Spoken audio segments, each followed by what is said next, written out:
વધઈ બરડા ડામર રસ્તાના કામમાં ભ્રષ્ટાચાર કે બેદરકારી? નવા રસ્તા પર બમ્પર બનાવી લોકોની સુરક્ષા સાથે ચેડા.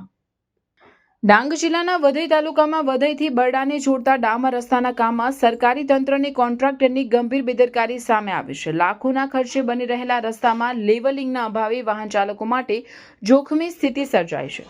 વધઈથી બરડા તરફ જતો રસ્તો બનાવતી વખતે નાળા પાસે યોગ્ય લેવલ જાળવવામાં આવ્યું નથી. રસ્તા અને નાળાનું લેવલ સેટ ન થતા ભૂલ સુધારવાને બદલે ત્યાં સીધો બમ્પર બનાવી દેવામાં આવ્યો છે, જે બુદ્ધિનું પ્રદર્શન છે. અધિકારી કોન્ટ્રાક્ટરની મિલીભગત. સ્થાનિકોનો આક્ષેપ છે કે નાયબ કાર્યપાલક ઇજનેર અને કોન્ટ્રાક્ટરે પોતાની ભૂલ છુપાવવા માટે રસ્તાની વચ્ચે આ પ્રકારનું જોખમી સેટિંગ કર્યું છે. નવો નકોર ડામર રોડ હોવા છતાં નાળા પાસે અચાનક આવતા અણધડ બમ્પરને કારણે રાત્રિના સમયે અકસ્માત થવાની પૂરેપૂરી શક્યતા છે. રાહદારીઓ અને વાહન ચાલકો પૂછી રહ્યા છે કે શું આને જ વિકાસ કહેવાય કે વિનાશ?